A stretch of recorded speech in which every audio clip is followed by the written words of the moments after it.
Well, I'm Dr. David Johnson, Professor of Medicine and Chief of Gastroenterology at Eastern Virginia Medical School in Norfolk, Virginia. Well, coronavirus 19 is now well recognized as a world pandemic and certainly underscored in the United States with the explosion, the tsunami of infections, and certainly the drain on our healthcare resources.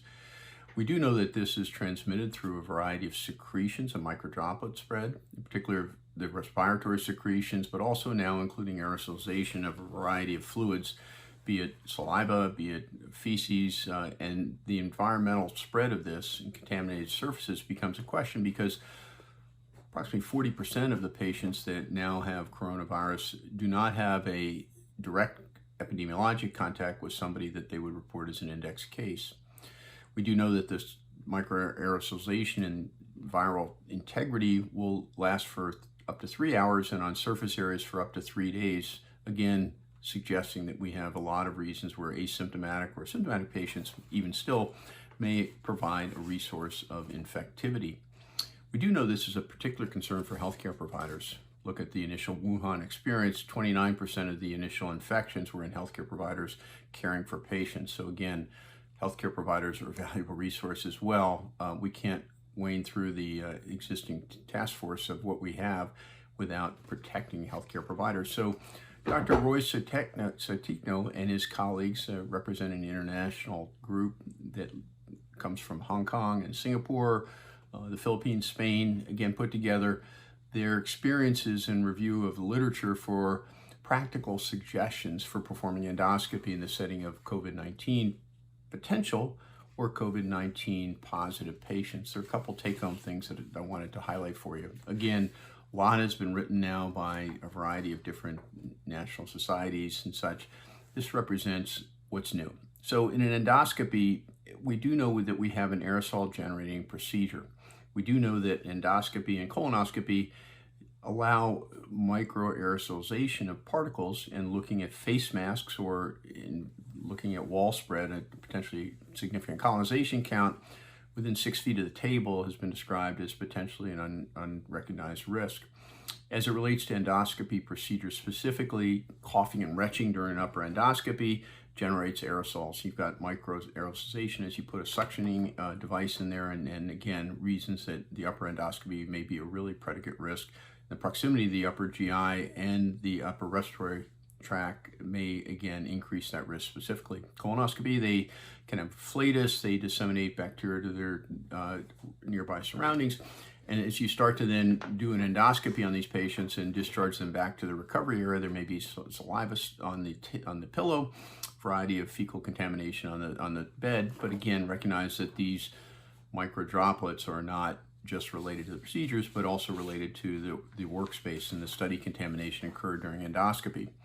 So it's interesting because a very recent study looking at this concept of microaerosolization and colonization looked at a positive group of patients that were COVID positive, and they were able to demonstrate the virus as it relates in the patient's room, not only in the bed, but in the sink, bathroom, light switches, and doors. They were actually able to demonstrate it on the shoes of individuals and stethoscopes of those people that were caring for them. So again, that becomes a real issue as far as exposure risk.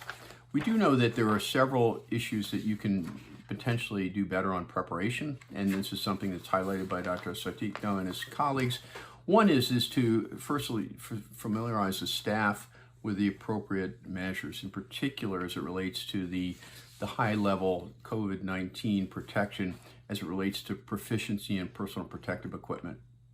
What's perceived by the individual is not actually observed when the patients are subject to observation of how well they do this. And so we're talking about the high level, the N95 masks and the particular precautions as you relate to a high risk patient.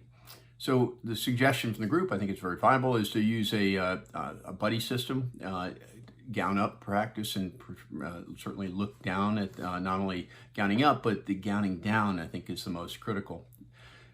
Secondly is to set up a reception bay to screen and evaluate these patients before they even get into the waiting area. So alongside of other patients, the setting of minimization of exposure, obviously separation by 6 feet or greater, but the idea that staff should take additional precautions, I think, is a key element of this discussion as well.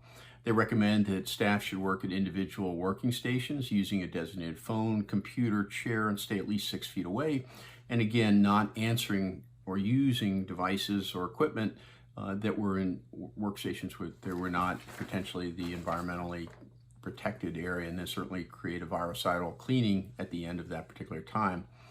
The actual development of recommendation for bathrooms, I think, is really interesting, and I wholeheartedly agree.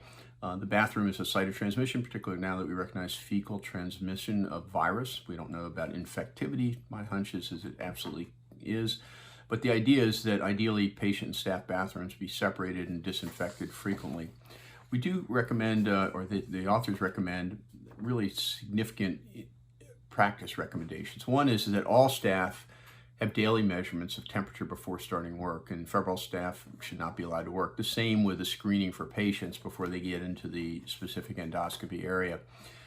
Secondly is the CDC mitigation strategies suggest that wearing a face mask in the hospital, and particularly in the endoscopy lab, which is something that many of us may have not been doing routinely, but it absolutely should be used in the hospital, and certainly in the present endoscopy performance, masks are really a key mitigation strategy.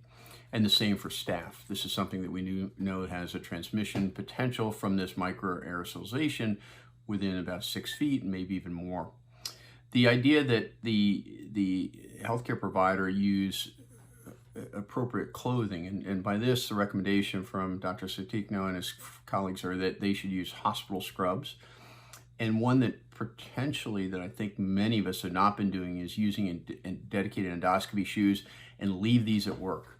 So again, the recommendation that these shoes may be contaminated is justified based on what we've seen from a recent epidemiologic report, infectivity or virus detected on shoes. They do recommend that boots be used, or the shoe covers be used in ERCPs in particular, but considered really across the board in all cases. The next is a preparation for endoscopy, and I think this is a really critical one that I think is absolutely got a mandate now. Include verification of the COVID status, so a stratification identification before you do your procedure. So in the routine timeout, this should be part of the COVID risk stratification and documented as part of the timeout before the procedure started.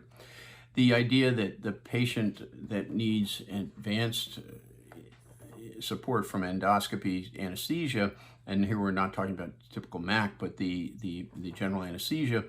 The recommendation also is that if they require tracheal intubation, the endoscopy staff extracts themselves and doesn't go into the room for that tracheal intubation. Recognize the upper respiratory and lower respiratory tract have a higher viral load of infectivity for sure. And the recommendation here is protect your staff, keep them out of the endoscopy, let the anesthesiologists and whoever their associates are, who potentially understand that risk, are mitigating that risk, but not in the face of endoscopy.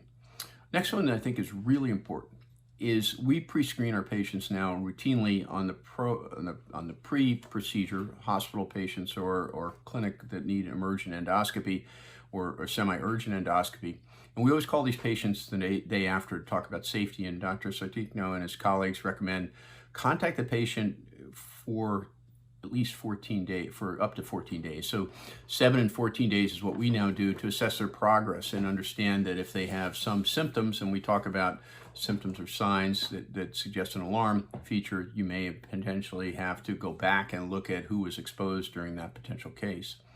And finally, they talk about trainee exposure, and the trainee exposure here, because it delays procedures. Obviously, we're trying to train trainees, but the idea here is that, again, the time and contact extends with trainees to really minimize these. And so fellow involvement in gastrointestinal training programs should really be minimized, and potentially use the fellows more proactively, as they've done in New York, looking at them to be potentially more on the intensive care side. So where are we? Well, we need to understand that the healthcare providers really are the key resource.